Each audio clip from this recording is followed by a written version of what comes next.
আপনাদের এমপি মহোদয় যেভাবে ঘটনা ঘটায় তখন আসলে আপনাদের নৈতিক ভিত্তি ধ্বংস করে দেয়। জামাতের এমপি যে কাজটা করেছে, জামাত যে স্ট্যান্ডটা নিয়েছে সেই স্ট্যান্ডটা আপনারা নিতে পারেন না। এখন আপনারা কি তার উপর আরো ইসলামিক আইন কায়েম করবেন কিনা, হুকুমত কায়েম করবেন যত কিছুই দেখেন, যদি হুকুমত কায়েম করেন তাহলে অনেক ভালো একটা বিষয় হইতো।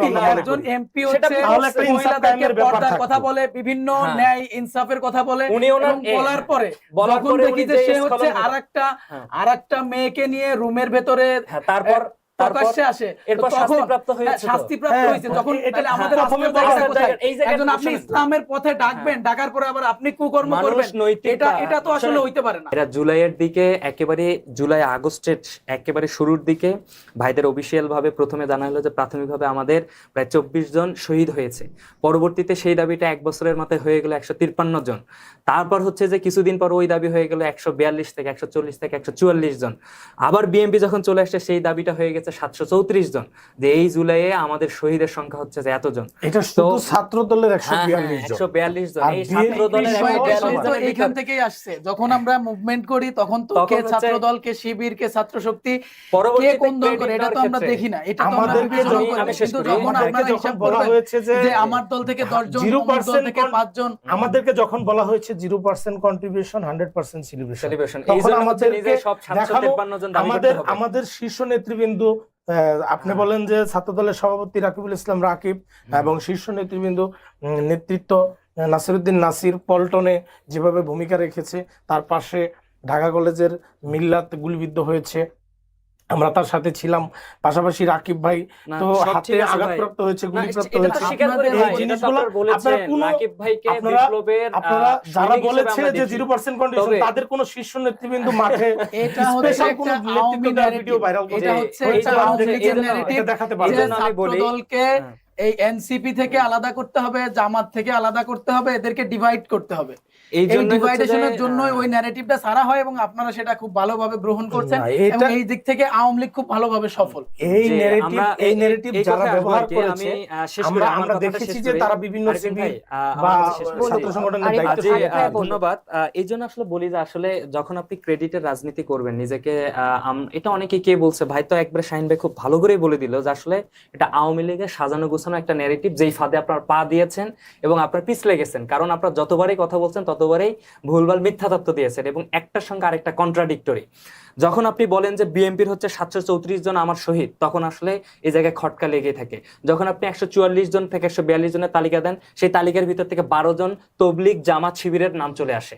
তো এই তালিকাটা যখন দেন তখন তো আসলে ভ্রান্ত ধারণা বা হচ্ছে যে আপনি জুলাইকে এককভাবে ক্রেডিট নয় কুক্ষিগত করার মানসিকতাটা তৈরি হয়। এটা তো দেখেছি, এইটাই বিভাজনের কারণ আমার কাছে মনে হয়। তো ওর দিকে না যায়, আপুর আরেকটা প্রশ্ন ছিল যে আসলে বর্তমান সমসাময়িক সময়ে বেশ কিছু ভিডিও ভাইরাল হচ্ছে, সেই ভিডিও ভাইরাল গুলোতে শুধু ভিডিও না, বিতর্কিত ভিডিও, হ্যাঁ, এবং বিতর্কিত ভিডিও ভাইরাল হচ্ছে। যেমন গতকালকে শহীদুল্লাহ হলে যে ঘটনাটি ঘটেছে, সেই ঘটনাটার একেবারেই ক্লারিফিকেশন হল সংসদের এজিএস উনি দিয়ে দিয়েছেন, যে হচ্ছে যে তারা গ্রাম থেকে আসছে, কওমি মাদ্রাসার শিক্ষার্থী, তারা চিকিৎসার পারপাসে আসছে। তারা যে কাজটা করছে নিঃসন্দেহে এটা অনৈতিক বাস্তবতা, এই বাংলাদেশের বাস্তবতার এবং আইনের প্রেক্ষাপটে এটা একেবারেই অসামাজিক এবং অনৈতিক কাজ, এবং এটা আইনগতভাবে এক প্রকার সীমা লঙ্ঘন করছে। ইসলামী শরীয়তের ভিত্তিতে এটা বলবো, এটা একেবারেই হারাম কাজ, এবং এই কাজের সঙ্গে জড়িত ব্যক্তিদের কওমে লূতের সঙ্গে মানে তুলনা করা হয়, এবং এদেরকে আল্লাহ সরাসরি শাস্তি দিয়ে সমূলে ধ্বংস করে দিয়েছেন। তো এই স্পিড থেকে ছাত্র শিবির একেবারেই জিরো টলারেন্স। তারা তো ছাত্র শিবিরের কোন স্তরের নেতা কর্মী না, বা কোন স্তরের কর্মী বা সমর্থক না, যে তাদেরকে শাস্তির আওতায় নিয়ে আসবে। তবে যে ঘটনাটা ঘটেছে, এই কথা নিয়ে একটু বলবো আর কি, এইটাই তো বলবো, তার পাহারায় সে উপস্থিত থেকে এই কাজ করছে, এটা বলতে পারবেন? উপস্থিত থেকে সে নিজে থেকে বলেছে যে আমি গতকালকে রুমে ছিলাম, তারপর সকালে বের হয়ে গেছি, 2 দিনে তাদের মাঝে শুধু একবার ফোনে কথা হয়েছে। তারা কোথায় রুমে কি করেছে না করেছে তাদের মনের ভিতরে, আমি তো মনে করি যে তারা চিকিৎসা পারপাসে আসছে, তাদের মানসিক চিকিৎসাও দরকার। যারা এই আমরা মনে করি যে আপনারা বলেন যে গে পার্টির জন্য দাওয়াত দিয়েছিল, যে এখন খুশি হয়ে না, কারণ পিরোজপুরে ছাত্রদলের 6 জন সেই 6 জন সমকামীকে বহিষ্কার করা হয়েছে সমকামী মানে সন্দেহে। এই জায়গা থেকে আপনি কথা বলতে পারেন না। আমি বলি, আমি এই জায়গাটা ডিসক্লোজ করি, আপনি যখন এখানে যদি বহিষ্কার করে থাকে ছাত্র শিবির যখন আপনাদের এমপি মহোদয় যেভাবে আপনাদের এমপি মহোদয় যেভাবে ঘটনা ঘটায় তখন আসলে জামাতের এমপি যে নৈতিক ভিত্তি ধ্বংস করে দেয়। জামাতের এমপি যে কাজটা করেছে, জামাত যে এখন আমার স্ট্যান্ডটা নিয়েছে প্রশ্ন সেই হচ্ছে স্ট্যান্ডটা আপনারা কি আপনারা নিতে পারেন না। এখন আপনারা কি তার উপর আরো ইসলামিক আইন কায়েম করবেন কিনা, হুকুমত কায়েম করবেন যত কিছুই দেখেন, যদি হুকুমত কায়েম করেন তাহলে অনেক ভালো একটা বিষয় হইতো।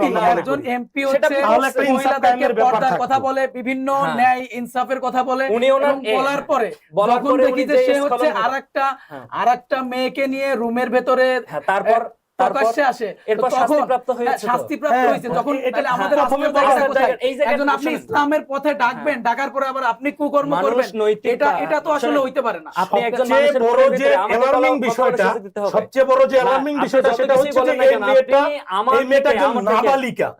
এই প্রশ্নটা সারা বাংলাদেশের একটা প্রবলেম হলো কি, এটা হচ্ছে নাবালিকা কোনো কর্ম করে ধরা পড়বে, তখন এটা বলবে এই ধরনের খারাপ কাজ করা শুরু হয়েছে। আমাদের দ্বিতীয় আমার কথাটা একটু শেষ হয়নি। অভিযোগ দিয়ে কখনোই না, যেমন গতকালকের যে ঘটনাটা ঘটেছে সেই ঘটনার প্রেক্ষিতে একটা কথা বলি। ঢাকেশ্বরী মন্দিরে যখন 2 জন সমকামী তাদের বিবাহ অনুষ্ঠিত হয়, তখন ছাত্রদল রাত্রে মিছিল করে না, তখন ছাত্রদল বলে না যে এই ধরনের অনৈতিক অসামাজিক কাজ আমরা চাই না। ছাত্রদল যখন নিজেদের নেতার ভিতরে ছাত্রদল নিজেদের ভিতরে পিরোজপুরে ওদের 6 জন সমকামী সন্দেহ বহিষ্কার করা হয়, তখন হচ্ছে যে তারা এটা নিয়ে কথা বলে না। তাদের যৌক্তিক আন্দোলনটা যদি এটা হইতো, এই ধরনের অসামাজিক অনৈতিক কার্যক্রমকে সমর্থন দেওয়া না দেওয়া এবং হচ্ছে যে সেটার বিরুদ্ধে কথা বলা, সেই আন্দোলনটা হলে ঠিক হইতো। কিন্তু না, তাদের আন্দোলন হচ্ছে যে শিবির নেতার রুমে এই ধরনের কার্যক্রম দেখা গেছে। রুমে কি একজন থাকে? ওই রুমে কি একজন এজিএস কি একা থাকে? তার রুমে তো আরো একাধিক ব্যক্তি ছিল। আমি প্রথমত এই জিনিসটা একটু ক্লারিফিকেশন করি। আমাকে এটা ছিল একটা গে পার্টি, পার্টিতে আরেকজন আসতে মিস করেছে, এখন সবাই মিলে আবার করেছে কিনা এটা কে জানে। শামসুল আরিফিন ভাইয়ের ন্যারেটিভ হচ্ছে এটা। ভাই অ্যাজ ইউজুয়াল ভাই আসলে বিচক্ষণ মানুষ, তো বিভিন্ন ভাবে এই ন্যারেটিভগুলো দাঁড় করাইতে পারে এবং মিথ্যার উপর তার এই ন্যারেটিভ দাঁড় করানোর ভাইয়ের একটা আগে থেকে অভিজ্ঞতা আছে। শামসুল আরিফিন ভাইয়ের সবচেয়ে বড় সততার দিক হচ্ছে এটা আপনি দাবি করতে পারেন, সত্য কথা সবসময় বলার চেষ্টা করেন। হাজারবার দাবি করেন, কিয়ামতের আগ ব্যক্তিগতভাবে আমাকে যারা জানে তারা জানে যে আমি সত্যের প্রশ্নে সবসময় আপোষহীন থাকি। যখন এই ধরনের ঘটনা হলে ঘটলো, এই ঘটনা নাকি 2 দিন আগেও এই ধরনের ঘটছে, তাহলে হচ্ছে যে তার রুমমেট এটা জানা সত্ত্বেও কেন এটা গোপন করছে?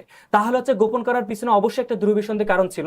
যখন গোপন করছে, আমি বলি যদি গোপন করে থাকে তাহলে এই দুর্বিসন্ধির দায়ভার তাকেও নিতে হবে, কারণ দ্বিতীয়বার এই কাজ ঘটানোর দায়ভার এই যিনি ভিডিও ধারণ করছেন বা দ্বিতীয়বার ঘটবে সে ভিডিও করবে, এই ধরনের ন্যারেটিভ, এই ধরনের হচ্ছে একটা ন্যারেটিভ দাঁড় কারণ চিন্তা মানসিকতা তার আছে বলে আমি এটা সন্দেহ করছি। দ্বিতীয়ত, সে যদি এটা নাও থাকে, তার উচিত ছিল তার এজিএস কে বা এই রুমমেটকে, তার এই গেস্টের যিনি নিয়ে এসেছেন তাকে জানানো, এবং এই এজিএস যদি হচ্ছে তখন তাদেরকে আইনের আশ্রয় না দিত, তখন আপনি এখানে প্রশ্ন করতে পারেন। আপনি বলছেন যে গে পার্টি করছে, এর থেকে লজ্জাজনক এবং আক্রমণাত্মক এবং অবমাননাকর কথাবার্তা শামসুল আরিফিন ভাইয়ের কাছ থেকে আসবে এটা আমি আশা করিনি।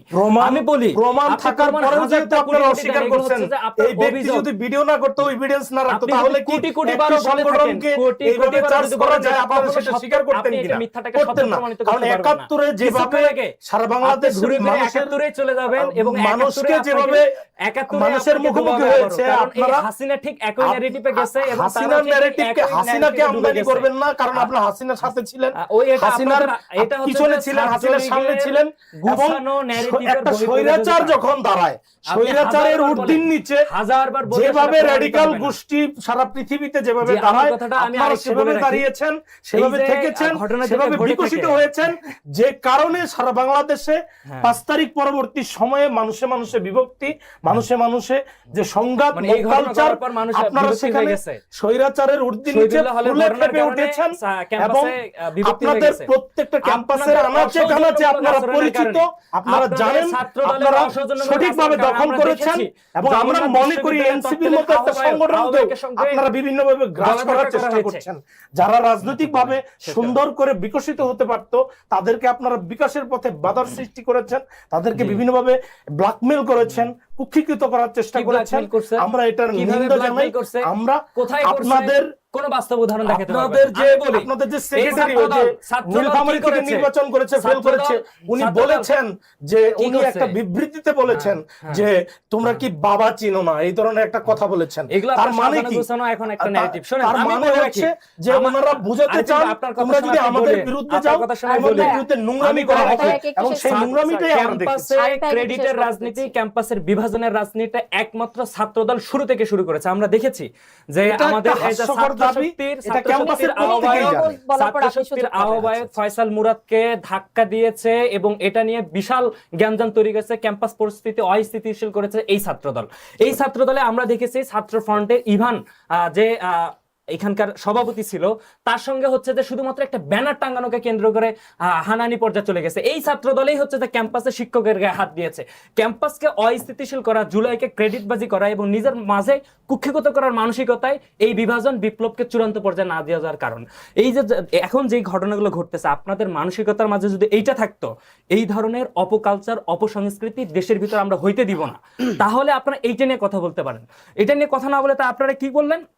আপনারা করলেন যে শিবির অমুকের পাহারাদার, শিবির অমুকের তমুক। কিন্তু এই উদাহরণটা তো আপনি দিতে পারেন না ভাই। আপনি এটা করে পারতপক্ষে যেটা করলেন, কওমি মাদ্রাসার বিরুদ্ধে যে একটা জঘন্য ন্যারেটিভ বাম সংগঠনরা করে থাকে, সেটা আপনি এস্টাবলিশ করতেছেন এবং এই দায়ভার আপনার উপরে পড়তেছে। আপনি বলেন যে আমি সমকামীকে ইয়ে করতে, সমকামীকে আপনি কখনো নিজে promote করবো বললেন না। সেই ব্যক্তি দুজন ছিল কওমি মাদ্রাসার, তাহলে তো কওমি মাদ্রাসাকে মানে কি হলো? আপনি হাইলাইটস তো আপনি করতেছেন যে তারা কই? অপরাধী, এটা আপনি একটু আগেই বলেছেন। আপনি আমি তো বলেছি, সবার শুরু সাথে থেকে কথা বলেছি। বলতেছেন, কারণ হচ্ছে আপনি বললেন তারা ছিল কওমি মাদ্রাসার, হ্যাঁ, এটা তারা বললাম তো তার ভাই, কাজ আপনাকে এই করেছে। জিনিস আপনি clarify আবার করতে হবে, না হলে তো আপনি কিছুক্ষণ আবারই পরে গিয়ে আরেকটা মিথ্যা বোঝাতে narrative দাঁড় চাচ্ছেন করবেন। যে আমি এটা কওমি জানি। মাদ্রাসাকে ভাই, আমরা এই জন্য- ভিন্নভাবে দেখাতে চাই, এই জন্য এটা আমি আপনার বলতে স্ববিরোধী চাই, কথা হয়ে গেল। এই জন্য বলতে চাই